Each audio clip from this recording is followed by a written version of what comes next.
Hello दोस्तों, स्वागत है आपका हमारे यूट्यूब चैनल में।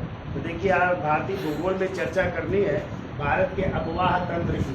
तो अपवाह क्या होता है और तंत्र क्या होता है, ठीक है। तो देखो, जल के एक निश्चित भाग के प्रवाह को क्या कहते हैं? अपवाह कहते हैं। और उसमें जो नेटवर्क होता है या जो तंत्र होता है उसे जो है अपवाह तंत्र कहते हैं, ठीक है। तो ये तो हो गया अपवाह तंत्र। फिर इसके बाद आता है नदी द्रोण किसे कहते हैं, जल संभर किसे कहते हैं। फिर हम चर्चा करेंगे भारत के नदी तंत्र की। तो आप लोग पढ़ेंगे जो है हिमालय की नदियाँ, प्रायद्वीपीय नदियाँ, और फिर जो है आप जो है चर्चा करेंगे अंतःस्थलीय नदियों की भी हम चर्चा करेंगे। तो पहले जो है हिमालय की नदियों को 3 भागों में बांटा गया है। तो सिंधु नदी तंत्र की चर्चा करेंगे, गंगा नदी तंत्र की चर्चा करेंगे और ब्रह्मपुत्र नदी तंत्र की चर्चा करेंगे, ठीक है। तो चलिए, पहले तो लिखो अपवाह तंत्र किसे कहते हैं। तो देखिए, देखो, जल के एक निश्चित भाग में प्रवाह को जल के एक निश्चित भाग में प्रवाह को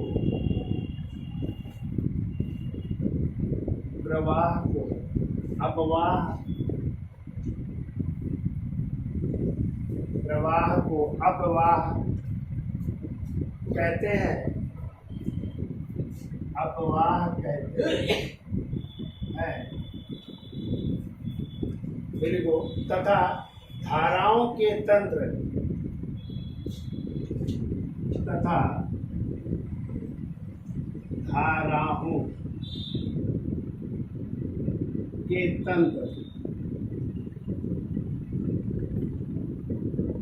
धाराओं के तंत्र या नेटवर्क को तंत्र या नेटवर्क कर लेंगे इसमें। नेटवर्क को अपवाह तंत्र कहते हैं। अपवाह तंत्र कहते हैं। तो ये तो हो गए अपवाह तंत्र की बात हो गई। फिर ये भी डाल लो, नदी द्रोणी किसे कहते हैं या रिवर बेसिन किसे कहते हैं। उनको नदी द्रोण या इंग्लिश में कहते हैं रिवर बेसिन है।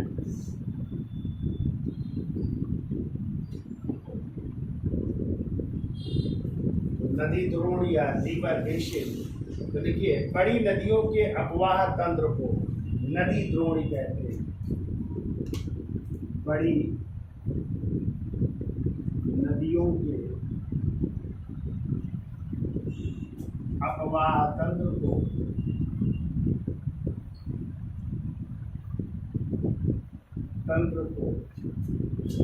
नदी द्रोणी कहते हैं। अपवाह तंत्र को नदी द्रोणी कहते हैं। फिर वो जल संभर किसे कहते हैं? जल संभर या इंग्लिश में इसे कहते हैं वाटर शेड है। वाटर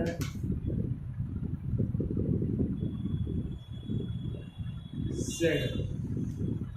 तो जो छोटी नदियां होती हैं या नालों को अपवाह या नालों के अपवाह क्षेत्र को क्या कहते हैं? जल संभर कहते हैं। तो देखो, एक लाइन में देखो, छोटी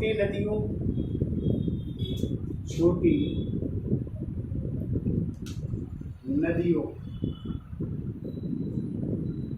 या नालों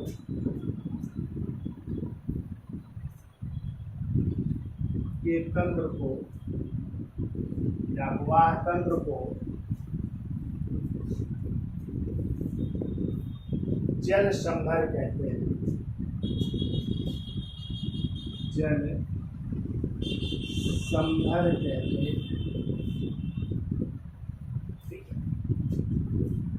अब चर्चा कर लेते हैं भारत की नदी तंत्र की। हेडिंग डाल लो, देखिए, भारत का नदी तंत्र। भारत का नदी तंत्र इसको कई भागों में बांटा गया है। तो चर्चा कर लेते हैं पहले हिमालय नदी तंत्र की। इधर लिखिए हिमालय, और हिमालय के अंतर्गत जो नदियां हैं जो हिमालय से निकलती हैं उनमें पहले लिखो सिंधु नदी तंत्र। सिंधु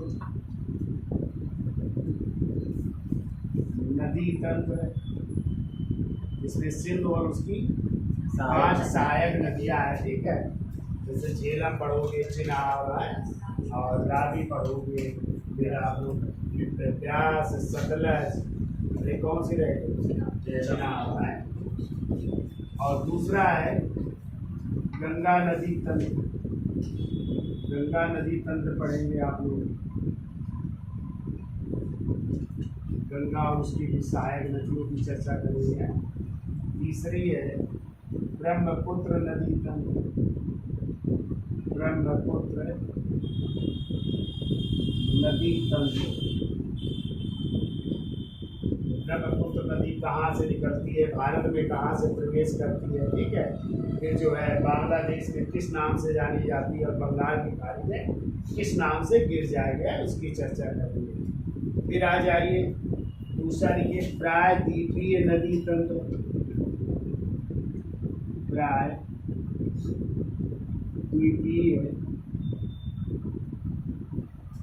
नदी तंत्र। अब प्रायद्वीप में आ जाएगा, आप लोग देखेंगे एक पश्चिम की ओर नदियां बहती हैं और एक पूर्व की ओर नदियां बहती हैं। तो कौन पश्चिम की ओर बहती है, कौन पूर्व की ओर बहती है, तो इसको 2 भागों में डिवाइड कर लीजिए। इधर लिख लो पश्चिम की ओर बहने वाली नदियां, पश्चिम की ओर बहने वाली नदियां। इधर लिख लो पूर्व की ओर बहने वाली नदियां, पूर्व की ओर बहने वाली नदियां। देखो पश्चिम की ओर जो क्या बनाती है, एस्चुरीज, घाटी बनाती है ना, जैसे नर्मदा, ताप्ती, माहे ना। तो देखिए पश्चिम की ओर में देखो नर्मदा, ताप्ती, माहे, साबरमती, नर्मदा, ताप्ती, माहे, साबरमती, और ये सब नदियां कहाँ पे गिरेंगे, अरब सागर में गिरती है ना। तो लोग अरब सागर में गिरने वाली नदियां, अरब सागर में गिरने वाली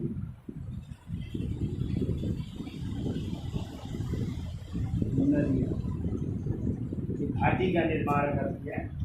अब देखो पूरब की ओर कौन कौन सी बहती है, तो देखो महानदी उड़ीसा में है ना, महानदी। दूसरी लोग गोदावरी, गोदावरी को क्या कहते हैं, दक्षिण की गंगा, मध्य गंगा, बूढ़ी गंगा। तीसरी लोग कृष्णा, चौथी लोग कावेरी, कावेरी को जो है दक्षिण की क्या कहते हैं, पवित्र गंगा कहते हैं। और ये सब नदियां कहाँ गिरती हैं, बंगाल की खाड़ी में। समझ लो बंगाल की खाड़ी में गिरने वाली नदियां। मेन लिख लो, फिर डिटेल में चर्चा करेंगे। बंगाल की खाड़ी में गिरने वाली नदियां।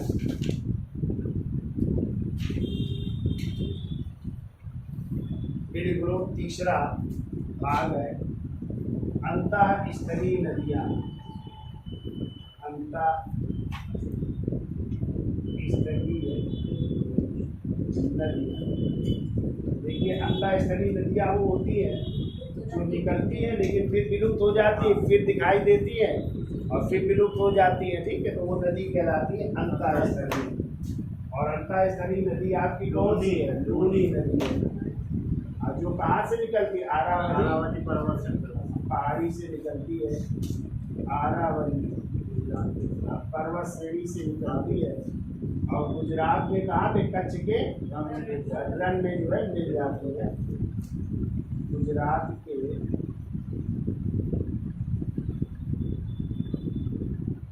कच्छ के हिरन में मिल जाती है। आरावली पर्वत श्रेणी से निकलती है और कच्छ के रण गुजरात में मिल जाती है। तो ये भारत का नदी तंत्र है। इन सब नदियों की हम चर्चा करेंगे डिटेल में, ठीक है। पहली अब हेडिंग डाल लीजिए सिंधु नदी तंत्र। सिंधु और उसकी 5 सहायक नदियां। तो इन 5 सहायक नदियों में से सिंधु और उनकी एक और सहायक नदी है सतलज नदी। ये 2 ऐसी नदियां हैं जो भारत से बाहर से निकलती। उनका उद्गम स्थल है तिब्बत में कैलाश मानसरोवर के पास, ठीक है। तो कहाँ से निकलती है? सिंधु कहाँ से निकलती है और सतलज? तो सिंधु निकलती है पोखरचू नामक स्थान से और सतलज आपकी निकलती राकस साल नामक स्थान से। कि जैसे झेलम नदी जो है जम्मू कश्मीर से निकलती है। किस झील से? शेषनाग झील से। किस झील से? शेषनाग झील से निकलती है झेलम। झेलम के बाद जो चिनाब नदी है वो कहाँ से निकलती है? तो वो निकलती बाड़ा लाचला दर्रा हिमाचल प्रदेश से। चिनाब के बाद जो रावी नदी है वो निकलती आपकी, वो भी हिमाचल प्रदेश से ही निकलती है। एक स्थान है और उस स्थान का नाम है, याद रखिएगा, रोहतांग दर्रा। कौन सा दर्रा? रोहतांग दर्रे से निकलती हिमाचल प्रदेश से। फिर आती है ब्यास नदी और ब्यास नदी आपकी निकलती है ब्यास कुंड, हिमाचल प्रदेश के ही ब्यास कुंड नामक स्थान से। और फिर जो है यही ब्यास नदी है जो आपकी भारत में ही मिल जाती है। किससे? सतलज नदी से। कहाँ पे? पंजाब में जो है एक स्थान है हरिके बैराज नामक स्थान में जो है ब्यास नदी सतलज से मिल जाती है। यानी ये पाकिस्तान नहीं जाती है, भारत में ही किससे मिल जाती है? सतलज नदी से मिल जाती है, ठीक है। तो कभी कभी आता है सिंधु नदी भारत में कहाँ से प्रवेश करती है?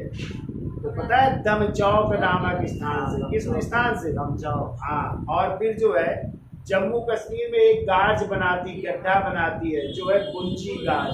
कौन सा गाज बनाती है? हाँ, गुंजी गाज बनाती है। और फिर जो है पूछा जाता है कि पाकिस्तान में ये कहाँ से प्रवेश करती है? तो चिल्लास एक स्थान है। कौन सा स्थान है? चिल्लास नामक स्थान से जो है पाकिस्तान में प्रवेश करती है और फिर जो है कराची होते हुए कहाँ पे गिर जाती है? मिठानकोट होते हुए भी अरब सागर में गिर जाती है। वो है आपकी सिंधु नदी।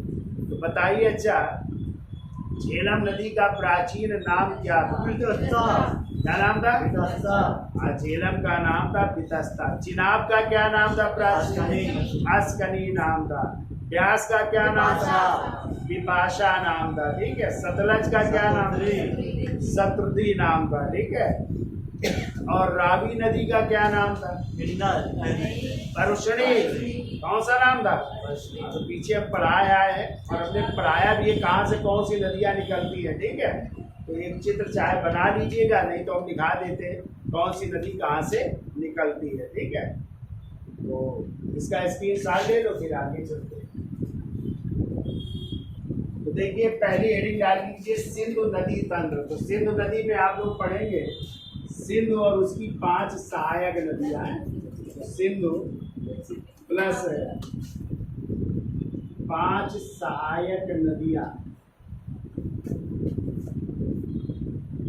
जिन्हें आप लोग जो है पंच नद के नाम से भी जानते हैं।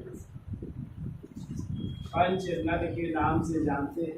तो एक तो हो गई आपकी सिंधु और इनकी सहायक नदियां कौन कौन सी हो गई? तो पहली हो गई झेलम नदी है। और देखिए झेलम का यदि आ जाए प्राचीन नाम क्या था? इसका प्राचीन नाम था बितस्ता। क्या नाम था? बितस्ता। दूसरी नदी हो गई आपकी चिनाब नदी है और चिनाब का प्राचीन नाम था अस्कनी। अस्कनी नाम था। तीसरी नदी है रावी नदी और रावी का प्राचीन नाम था परुषणी। और इसी रावी नदी के तट पर एक युद्ध हुआ था ना, दासराग युद्ध, भरत वंश के राजा सुदास और दशराज, जिसमें भरत की क्या हुई थी? सुदास की, भरत वंश के राजा सुदास की विजय हुई। चौथी नदी है जिसका नाम है व्यास और व्यास का प्राचीन नाम था विपाशा। और जो तीन चार पाँच, पाँच छठवीं है जिसका नाम है सतलज, और सतलज का प्राचीन नाम है सतलुज।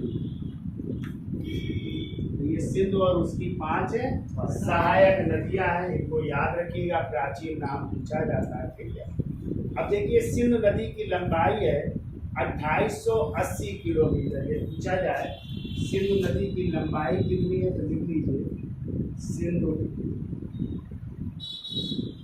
नदी की लंबाई 2880 क्या है किलोमीटर है। लेकिन यदि भारत में पूछा जाए इसकी लंबाई कितनी है तो 1114 किलोमीटर है।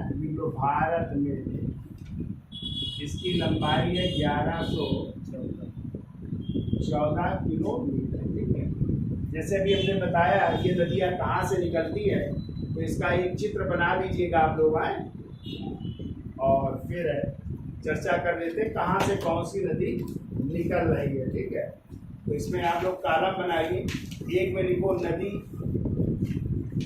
एक में लिखिए नदी, दूसरे कॉलम में लिखो उत्पत्ति क्षेत्र। चित्र बना दें क्या?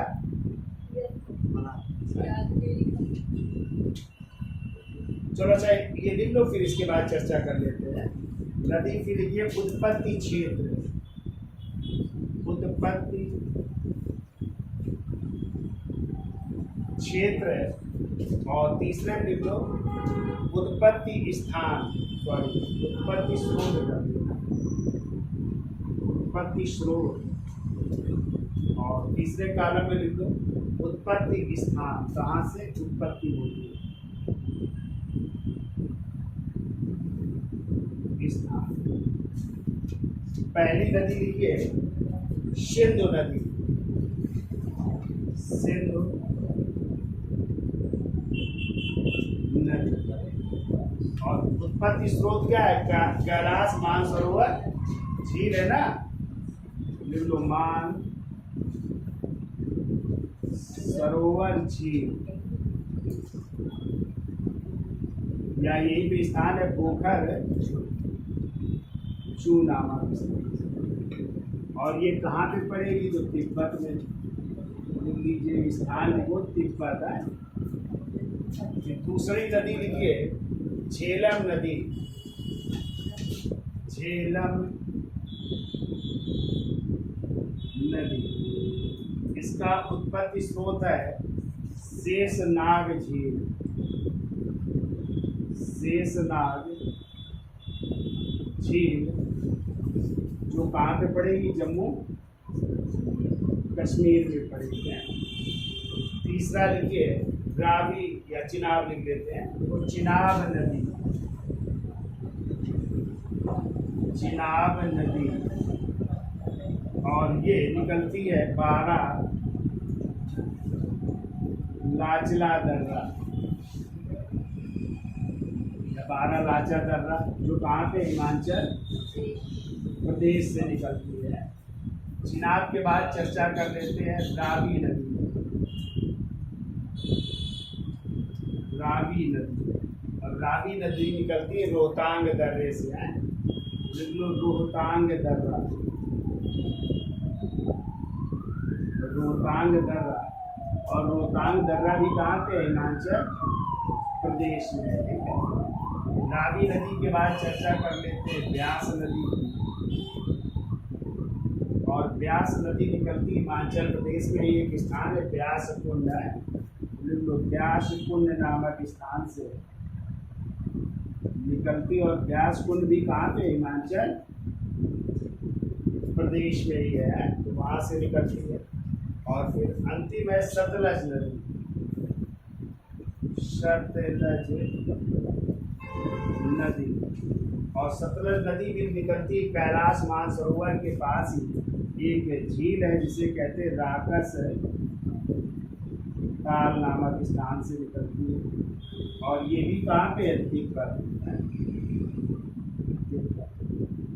इन 6 नदियों में से 2 नदियां हैं जो आपकी कहाँ से निकलती हैं? तिब्बत से, कैलाश मानसरोवर से, यानी भारत के बाहर कौन कौन से, सिंधु नदी और सतलज नदी है, दोनों को याद रखिएगा, साथ साथ से नाम है। और ये दोनों जो है तिब्बत से निकलती है मानसरोवर से, एक गोकर्णचू स्थान से और एक राकस्थान नामक स्थान। ठीक है, क्लियर। अब एक चित्र बना लो तो उसको समझा देते हैं कहाँ से निकलती है, इसका स्क्रीनशॉट ले लो फिर आगे बढ़ो। हेडिंग डाल लीजिए सिंधु नदी। देखिए पहला पॉइंट, यह विश्व की सबसे बड़ी नदी घाटियों में एक है। यह विश्व की सबसे बड़ी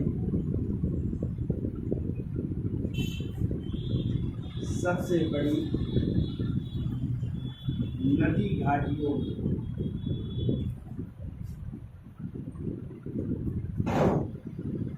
में एक है।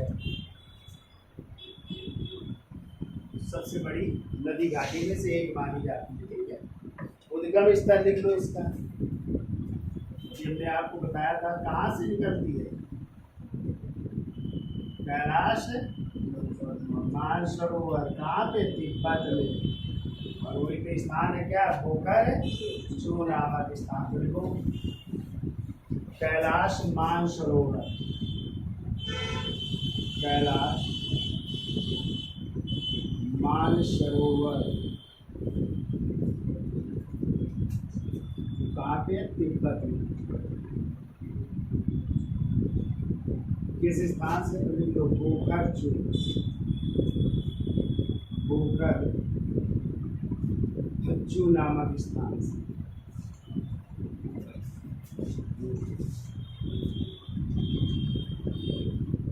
गोकर्णचू नामक स्थान से ये निकलती है। ठीक है, अब देखो पूछा जाता है तिब्बत में इसे किस नाम से जानते हैं, तो लिख लो सिंधु नदी को, लिखो तिब्बत में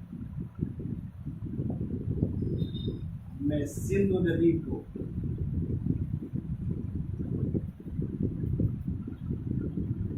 तिब्बत में सिंधु नदी को जानते सिंगी खम्भान या शेर मुख कहते हैं। सिंगी खम्भान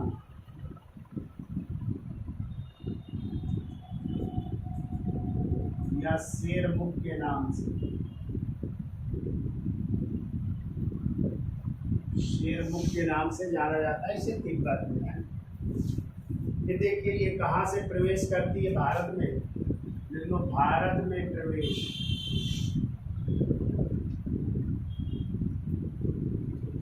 आप लोगों ने श्रेणी पढ़ी होगी, लद्दाख एवं जास्कर श्रेणी है। देखो लद्दाख एवं जास्कर श्रेणी,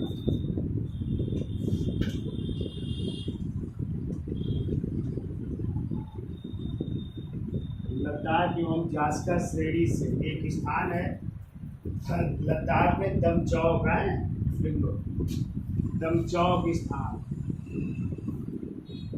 दमचौक स्थान है ये, जो कहाँ पे पड़ेगा, लद्दाख में है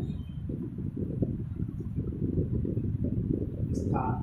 तो यहाँ से जो है भारत में प्रवेश करती है। ठीक है, फिर देखिए ये गिलगित से प्रवाहित होते हुए कहते ये एक गाज बनाती है। कौन सा गाज बनाती है, तो लिख लो गुंजी गाज,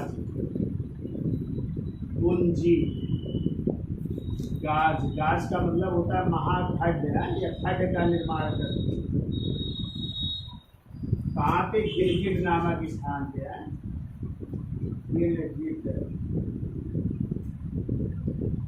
नामक स्थान।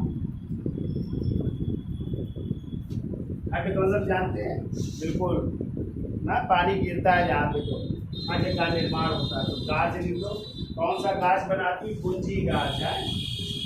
फिर जो है पाकिस्तान में कहाँ से प्रवेश है, तो पाकिस्तान में प्रवेश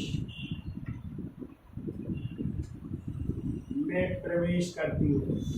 किस जगह से, एक स्थान है दर्दिस्तान, दर्दिस्तान में स्थान है और उसका नाम है चिल्लाश, चिल्लास। चिल्लास नामक स्थान से कहाँ पे? पाकिस्तान पे प्रवेश करती है। ठीक है, लंबाई की हमने बताया था आपको, सिंधु नदी की कुल लंबाई कितनी है?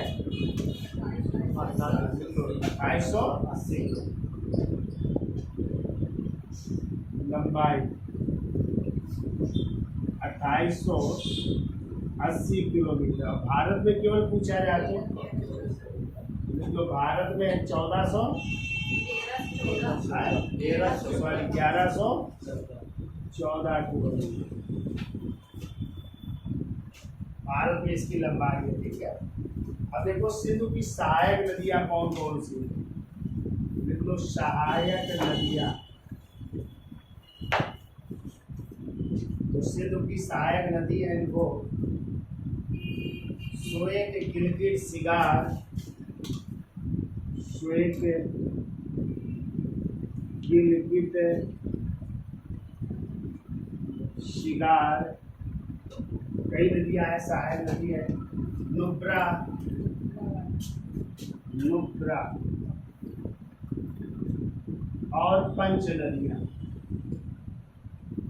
पंच नदियां जिनकी अभी हमने चर्चा की है, झेलम और चिनाब, रावी, व्यास और सतलज है, ये इसकी सहायक नदियां है। ठीक है, ये देखिए इसी सिंधु नदी के किनारे जब पाकिस्तान में पहुंचेंगे तो पाकिस्तान में सिंधु नदी के किनारे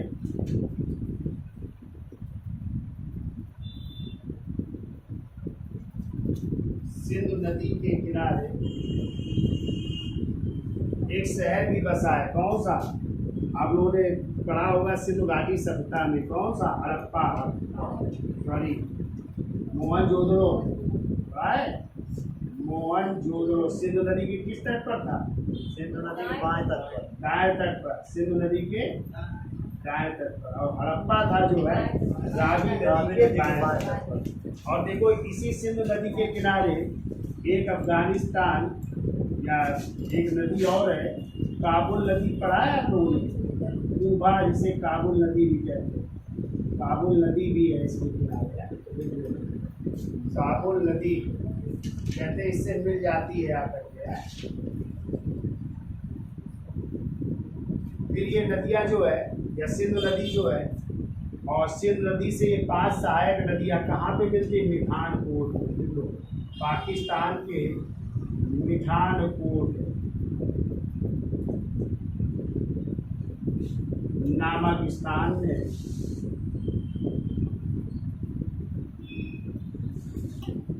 पंच नदियां मिल जाती है। पंच नदियां ये मिल जाती है। ठीक है, सिंधु से मिल जाती। अब देखो इसमें एक समझौता हुआ था, आप लोगों ने पीछे हमने पढ़ाया। कौन सा समझौता? नदी जल समझौता था, ये भी याद कर लेना। सिंधु जल समझौता हुआ था। कब हुआ था? 1960। 1960 में हुआ था। किसके प्रयासों से? तो वर्ल्ड बैंक यानी विश्व बैंक के प्रयासों से हुआ। इसमें हमने आपको बताया था ऊपर की जो 3 नदियां हैं कौन सी? सिंधु, दूसरी है झेलम, और तीसरी है कौन सी? चिनाब। इन 3 नदियों का 80% पानी किसको? पाकिस्तान को मिलेगा, और जो 20% पानी है वो किसको? भारत को मिलेगा। ये जो नीचे की 3 नदियां हैं कौन कौन सी? रावी, व्यास और छठवीं है सतलज। इनका जो है 80% किसको? भारत को, 20% पाकिस्तान को जल प्राप्त होगा। ये था सिंधु नदी जल समझौता, जो कब हुआ? 1960 में भारत और पाकिस्तान के बीच। तो भारत की तरफ से कौन थे? पंडित जवाहरलाल नेहरू। ये भी याद रखिएगा, जवाहरलाल नेहरू साहब थे यहाँ, और पाकिस्तान की तरफ से जनरल अयूब खान होना, जनरल अयूब खान के बीच हुआ था।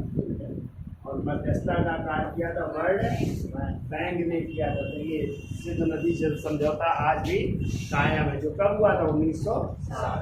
तो ये हो गई आपकी सिंधु नदी की कहानी। ठीक है, अब हम जो है चर्चा करेंगे जो है किसकी, अगली नदी झेलम की।